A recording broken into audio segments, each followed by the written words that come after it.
নমস্কার বন্ধুরা, welcome back to my channel Champa Rannaghar. আজ আমি আপনাদের সঙ্গে শেয়ার করব ইউনিক একদম নতুন ধরনের নতুন স্বাদের পটলের রেসিপি। তার জন্য এখানে নিয়ে নিয়েছি বেশ কিছু পটল। এখন পটলগুলোকে আমি কেটে নেব। একটা ছুরি নিয়ে নিয়েছি। প্রথমে পটলের খোসাটাকে ছাড়িয়ে নেব। ছুরি দিয়ে একটু ঘষে ঘষে পাতলা খোসাটাকে তুলে নেব। নেওয়ার পরে এটার দু সাইড আমি কেটে নেব। এখন আমি দেখাবো পটলগুলোকে ঠিক কিভাবে কাটবো। এইভাবে কাটলে পটলের মধ্যে বেশ সুন্দরভাবে মশলাও ঢুকবে, আর বন্ধুরা এটা দেখতেও যেমন সুন্দর হয় আর খেতেও বেশ সুস্বাদু হয়। এবারে সাইডগুলো চিকন চিকন করে আমি কেটে দিচ্ছি, যাতে একটা সুন্দর পটলের গায়ে ডিজাইন তৈরি হয়। তার জন্যে তাছাড়াও আপনারা যদি এভাবে না কাটতে চান, একদম সিম্পলভাবে শুধু একটু কাটাকে চিড়ে দিয়েও রান্না করতে পারেন। প্লিজ বন্ধুরা, প্রথম থেকে শেষ পর্যন্ত ভিডিওটি দেখবেন। ভিডিওটি কিন্তু বেশ ইউনিক। এইভাবে হয়তো আগে আপনারা কোনো দিন এই পটলটা রান্না করে খাননি। এখন দেখুন পটলগুলোকে সব কটা গা এরকম চিড়ে নিয়েছি, আর সুন্দর একটা ডিজাইন কিন্তু হয়ে গেছে পটলের। দেখুন সমস্ত পটলগুলোকে ঠিক এইভাবে আমি কেটে নিয়েছি। এখন এই পটলের মধ্যে দিয়ে দেব পরিমাণ মতো লবণ, হলুদ আর লঙ্কার গুঁড়ো। লবণ, হলুদ আর লঙ্কার গুঁড়ো দিয়ে পটলগুলোকে মেখে রাখবো কিছুক্ষণ।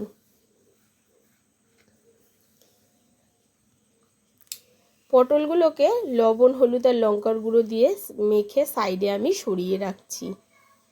বন্ধুরা, আপনারা হয়তো অনেক রকমভাবে পটল রেসিপি করে খেয়েছেন, তবে আজকের পটল রেসিপি সম্পূর্ণ আলাদা রকম মশলা দিয়ে, আলাদা রকম স্বাদে, আলাদা রকম পদ্ধতিতে আমি তৈরি করে দেখাবো। সঙ্গে থাকুন আর দেখতে থাকুন আমার আজকের এই পটলের রেসিপিটি।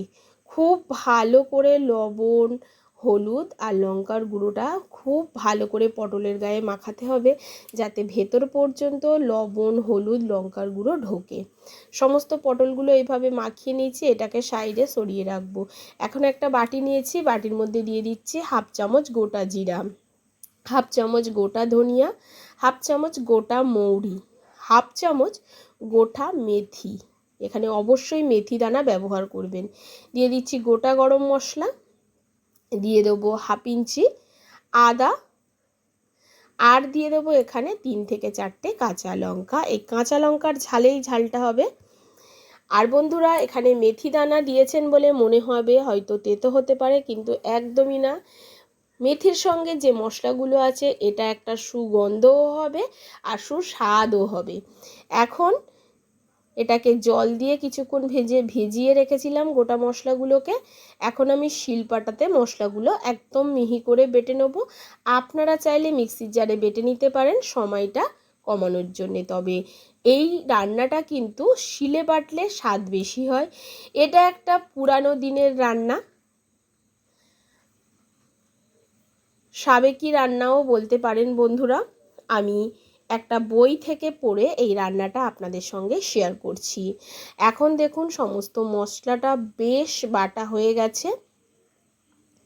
এবারে কড়া বসিয়ে দিয়েছি, আর কড়ার মধ্যে নিয়ে নিয়েছি তেল।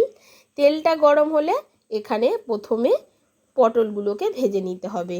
বন্ধুরা, আমি এখানে সর্ষের তেলে রান্না করছি, কিন্তু যে বইটা থেকে আমি এই রেসিপিটি নিয়েছি সেখানে কিন্তু এটা সাদা তেল আর ঘি দিয়ে রান্না করা ছিল। আমি এখানে সর্ষের তেল দিয়ে রান্না করে দেখাচ্ছি। এখন বন্ধুরা খুব ভালো করে পটলটাকে ভেজে নেব উল্টে পাল্টে হালকা লালচে করে।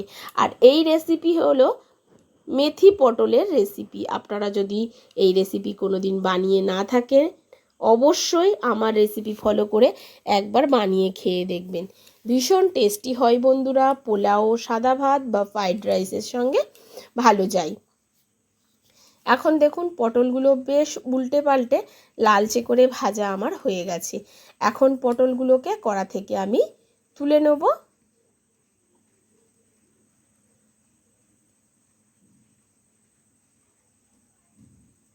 তুলে নেওয়ার পরে বন্ধুরা চলে যাব সরাসরি আবার রান্নায়।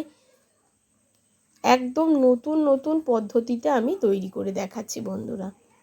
দেখুন এইরকম একটু লালচে করে পটলগুলোকে ভাজতে হবে। এবারে কড়াইতে যে তেল রয়েছে তার মধ্যে ফোড়ন দেবো। ফোড়নে ব্যবহার করব গোটা জিরে। খুব বেশি তেলেরও কিন্তু বন্ধুরা এখানে প্রয়োজন হয় না। যে তেল আছে তার মধ্যে দিয়ে দিচ্ছি গোটা জিরে, আর দিয়ে দেবো একটু জায়ফল। জায়ফল নিয়ে নিয়েছি 1/2 ইঞ্চি। এটাকে একটু গ্রেট করে তেলের মধ্যে ফোড়নের মধ্যেই দিয়ে দেবো। এখানে কোনো রকম তেজপাতা, শুকনো লঙ্কা কিছুই ব্যবহার করতে হবে না ফোড়নে। এবারে এটার থেকে যখন একটা সুগন্ধ বেরোবে তখন এর মধ্যে দিয়ে দেবো আগে থেকে বেটে রাখা মশলা। মাথায় রাখবেন যখন জায়ফলটা গ্রেট করে তেলের মধ্যে দেবেন তখন কিন্তু গ্যাসের ফ্লেমটাতে লোতে রাখবেন। গ্যাসের ফ্লেমটা মিডিয়াম বা হাইতে রাখবেন না, তাহলে কিন্তু জায়ফলটা পুড়ে গিয়ে সুন্দর মানে পুড়ে গেলে কিন্তু বাজে একটা গন্ধ বেরোবে আর খেতেও স্বাদটা নষ্ট হয়ে যাবে। তার জন্যে জায়ফলটা যখনই গ্রেট করে দেবেন তখনই কিন্তু গ্যাসের ফ্লেমটাকে লোতে করে রাখবেন। এবারে মশলাটাকে দিয়ে অল্প জল দিয়ে একটু কষিয়ে নিচ্ছি। যেহেতু বাটা মশলা অল্প একটু জল দিয়ে কষালে সুন্দর কষানো হয়। এবারে এই মশলার মধ্যে দিয়ে দিচ্ছি পরিমাণ মতো হলুদ আর লঙ্কার গুঁড়ো। এটাকে দিয়ে একটু নাড়াচাড়া করে নিচ্ছি। এখানে অল্প একটু কাশ্মীরি লঙ্কার গুঁড়ো বন্ধুরা আমি ব্যবহার করেছি।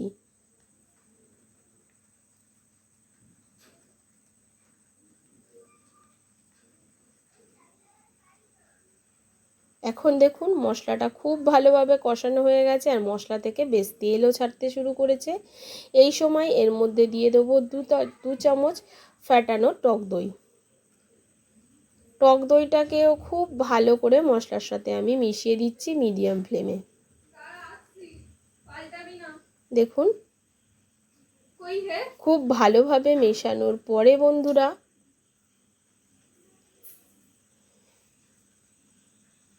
খুব ভালো করে টক দইটাকে কষাতে হবে। যতক্ষণ ভালো করে কষাবেন ততটাই টেস্ট হবে। আর একটুখানি লবণও এর মধ্যে অ্যাড করে দেবো, কারণ আমি কিন্তু লবণ আগে ব্যবহার করিনি। এখন লবণটা দিয়ে খুব ভালো করে কষানোর পর যখন এরকম তেল ছাড়তে শুরু করবে মশলা দিয়ে, তখন ভেজে রাখা পটলগুলোকে দিয়ে দিলাম। পটলগুলোকে দিয়ে একটু নাড়াচাড়া করে দিচ্ছি। একদম শুকনো শুকনো রান্না হবে, কোনো রকম ঝোল থাকবে না, তবেই কিন্তু এই রেসিপিটা খেতে টেস্টি লাগবে। এবারে দেখুন খুব ভালো করে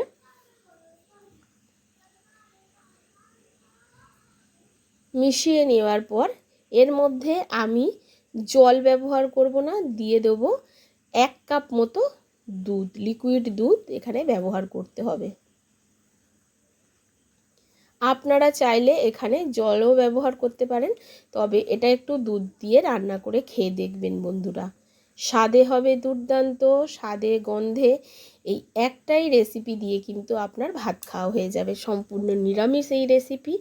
আপনারা চাইলে নিরামিষ যে কোনো নিরামিষ দিনে বা ভগবানের ভোগেও এই রেসিপিটি দিতে পারেন। এবারে হাই ফ্লেমে ফুটিয়ে নেবো, লো ফ্লেম করবেন না, তাহলে কিন্তু দুধটা কেটে যাবে। ঢাকা চাপাও দেবেন না। এবারে দিয়ে দিচ্ছি ওপর থেকে একটু কাসুরি মেথি।